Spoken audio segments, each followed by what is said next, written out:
प्रेम की कोई सरहद नहीं होती। इस बात को झारखंड के साहिबगंज के एक युवा और चीन के हेवई प्रांत की युवती ने साबित कर दिया है। झारखंड के साहिबगंज में एक अनोखी और दिल को छू लेने वाली प्रेम कहानी का सुखद अंत शादी के रूप में हुआ, जिसने पूरे इलाके में चर्चा का माहौल बना दिया है। चीन के हेवई प्रांत की रहने वाली छियायो जियायो अपने भारतीय प्रेमी चंदन सिंह से शादी करने हजारों किलोमीटर का सफर तय करती हुई भारत पहुंची। 6 दिसंबर को साहिबगंज के एक होटल में दोनों ने वैदिक रीति रिवाजों के साथ 7 फेरे लिए। दरअसल चंदन और छियायो जियायो की मुलाकात चीन और लंदन में पढ़ाई के दौरान हुई। पहले दोस्ती हुई, फिर यह रिश्ता धीरे धीरे गहरे प्यार में बदल गया। दोनों ने जीवन भर साथ रहने का फैसला किया और इसी निर्णय ने छियायो को चीन से भारत आने के लिए प्रेरित किया। उनका यह निर्णय परिवार और समाज के बीच भी सम्मान का विषय बना। चंदन के पिता शंभू शंकर सिंह ने बेटे के फैसले का आदर करते हुए वैदिक परंपराओं के साथ भव्य शादी का आयोजन कराया।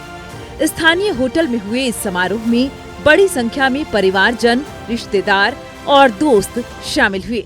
मंत्रोच्चारण, अग्नि की साक्षी और भारतीय रीति रिवाजों के बीच दोनों ने 7 फेरे लेकर एक दूसरे को जीवन साथी स्वीकार किया। विदेशी दुल्हन का भारतीय परंपरा में ढलना समारोह का मुख्य आकर्षण रहा।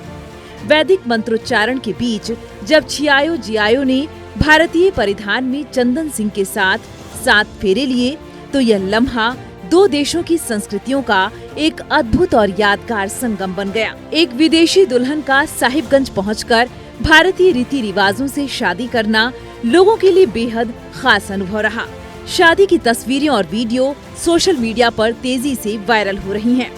स्थानीय लोग इस अनोखी जोड़ी को उत्साह और प्रेम से आशीर्वाद दे रहे हैं। समारोह में पहुंचे लोगों ने नवदंपति को उनके नए जीवन के लिए शुभकामनाओं की बरसात की। साहिबगंज इस अंतर्राष्ट्रीय विवाह की चर्चा से गूंज रहा है और हर कोई इस प्रेम कहानी की सराहना कर रहा है। यह विवाह इस बात का प्रमाण है कि सच्चे इरादे और प्रेम के सामने हजारों किलोमीटर की दूरी और सांस्कृतिक भिन्नताएं भी कोई मायने नहीं रखती।